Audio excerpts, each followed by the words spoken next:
Amelia Earhart was born in Atchison, Kansas on July 24th, 1897.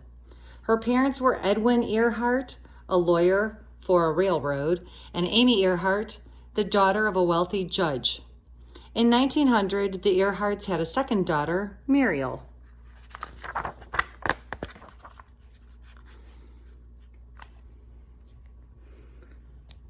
Amelia was not a quiet schoolgirl. She threw mud balls, jumped over fences, played baseball and football, and shot her own .22 rifle to rid the family's barn of rats. When she was 7, she made her own roller coaster using fence rails and a pair of old roller skates. Although other girls their age wore long ruffled dresses, Amelia and Muriel Earhart often wore loose-fitting pants called bloomers.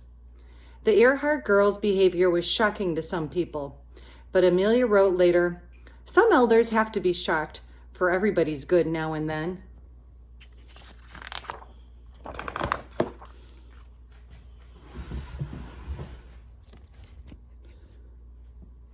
Amelia was 11 years old when she first saw an airplane. It was 1908, 5 years after the Wright brothers made the first successful flight. Amelia wrote later that at the time she thought it was just a thing of rusty wire and wood. Not at all interesting. After high school, Amelia went to the Ogon School in Pennsylvania. Amelia was tall and thin.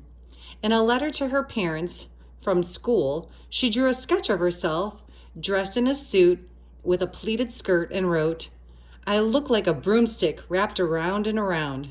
And she wrote, "Did I tell you I have a reputation for brains?" What did you learn about Amelia in the part of the story you just heard? Turn to your partner.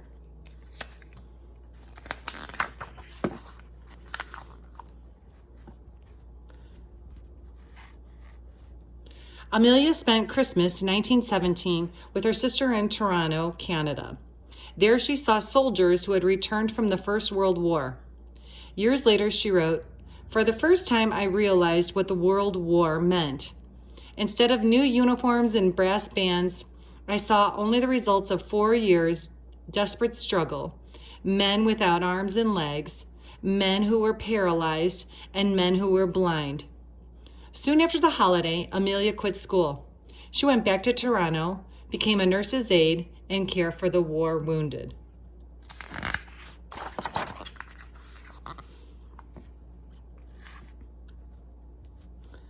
While Amelia was in Toronto, she went to a nearby airfield and had another look at airplanes.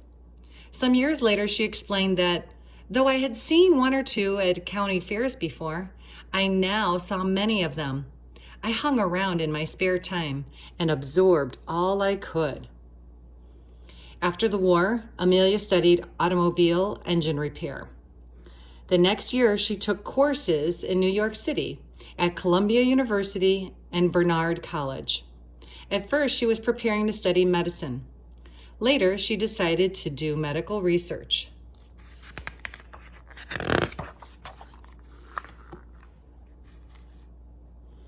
After the school year ended, Amelia went to be with her parents, who had moved to California. On Christmas Day, 1920, she went to an air show, and 3 days later, she paid $1 for a 10-minute airplane ride. "As soon as I left the ground," she wrote later, "I knew I myself had to fly." In January 1921, Amelia took her first flying lesson. In July, she bought her first airplane. She paid for the lessons and airplane with money she earned working for the Los Angeles Telephone Company and with money given and loaned to her by her mother and sister. Flying wasn't as safe then as it is today. Airplanes were powered by small engines. Amelia had several crash landings. Once, she was thrown into an open field. Another time, her airplane turned over in heavy rain, and Amelia, held in by her safety belt, hung upside down.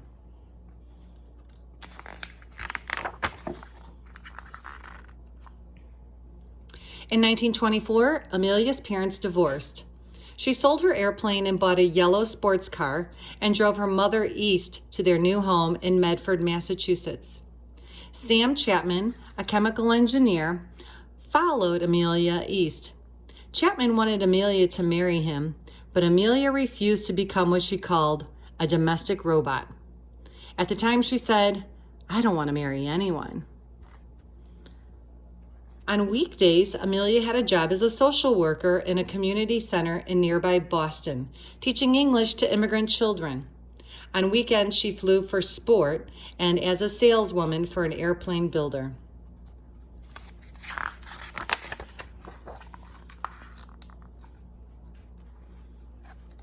In May 1927, Charles Lindbergh became the first to fly across the Atlantic Ocean. The next year, Amelia Earhart became the first woman to make the flight. She was co-passenger aboard an airplane named Friendship. In June 1928, Amelia, Bill Stultz, and Slim Gordon climbed into the Friendship. It was painted orange so it would be easy to find in case of an accident, and was fitted with pontoons, so if they couldn't complete the trip, they could land on the ocean. Before the trip, Amelia telegraphed her mother, "Don't worry, no matter what happens, it will have been worth the trying." While Stultz flew the plane, Amelia checked maps and kept a record of their speed and altitude. She also looked out the window at clouds she described as marvelous shapes in white. She was, she wrote, gulping beauty.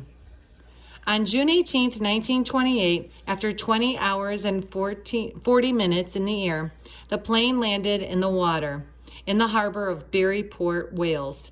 Amelia described the flight as a grand experience, but since she didn't pilot the plane, she said she felt like baggage. Boys and girls, what did you learn about Amelia in the part of the story you just heard? Turn to your partner.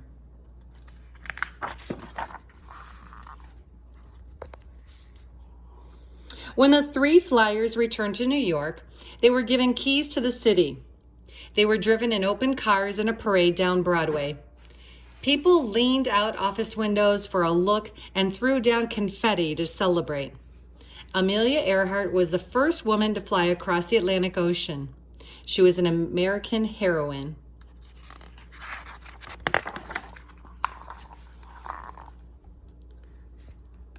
Amelia Earhart wrote a book and newspaper and magazine articles. She gave lectures and allowed her name to be used on luggage, clothing, stationery, and in advertisements. In her speeches, she spoke against war and for the rights of women. Her schedule and endorsements were managed by her book publisher, George Putnam. On February 7, 1931, Putnam became more than her publisher. He became her husband. Early the next year, at breakfast, Amelia told him she wanted to fly across the Atlantic Ocean again. This time, she would pilot the airplane. She would go alone.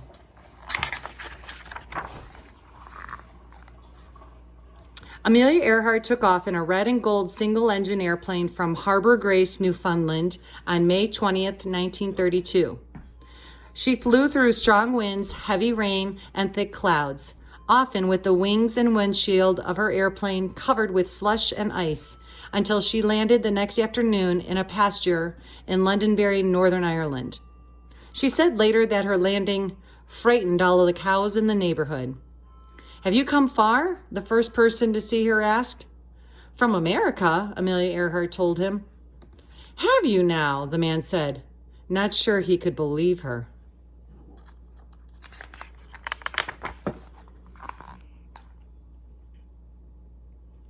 With this flight, Amelia Earhart became the very first woman and just the second person after Charles Lindbergh to fly alone across the Atlantic Ocean. She became one of the most celebrated people of her time. In June, President Herbert Hoover presented her with a gold medal, one of many awards she received for her great achievement. He called her a pioneering woman. Amelia Earhart said she just hoped her flight has meant something to women in aviation. It did. Amelia Earhart's many daring adventures meant a lot to women in all fields. Amelia Earhart had other flying adventures. In January 1935, she became the first to fly from Hawaii to California. With that flight, she also became the first to fly alone across both the Atlantic and Pacific Oceans. In April, she became the first to fly alone from Los Angeles to Mexico City.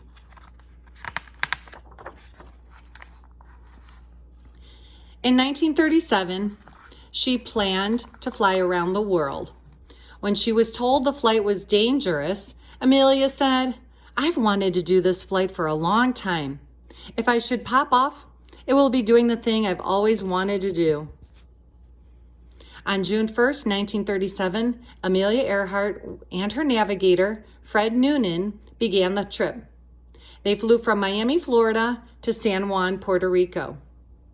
They flew to South America, then to Africa, India, Burma, Thailand, Singapore, Indonesia, Australia, and New Guinea. They had gone more than 3/4 around the world. On July 2nd, they took off from Lae, New Guinea, for Howland Island, a tiny island in the vast Pacific Ocean. They never made it. Amelia Earhart and Fred Noonan disappeared somewhere in the Pacific Ocean. There was an enormous search, but they were never found. Before she was lost, Amelia wrote to her husband, "I am quite aware of the hazards. I want to do it. Women must try to do things as men have tried. When they fail, their failures must be but a challenge to others." Amelia Earhart was America's first lady of the air. She was a courageous flyer, a pioneer. She risked her life to prove that in the air and elsewhere, women were up to the challenge. She certainly was. Boys and girls, what did you learn about Amelia in the part of the story you just heard? Turn to your partner. Important dates. 1897, born in Atchison, Kansas on July 24th. 1921, had her first flying lesson on January 3rd and bought her first airplane, the Canary, for her birthday. 1928, flew aboard the Friendship and became the first woman to cross the Atlantic Ocean by air, June 17th and 18th. 1931, married George P. Putnam on February 7th. 1932, flew alone across the Atlantic, the first woman and just the second person to do it, on May 20th and 21st. 1935, became the first person to fly from Hawaii to California, January 11th and 12th. 1935, became the first person to fly alone from Los Angeles to Mexico City, April 19th and 20th. In 1937, disappeared in the Pacific Ocean, July 3rd. And here are some other picture books that are in David Adler's picture book biography series.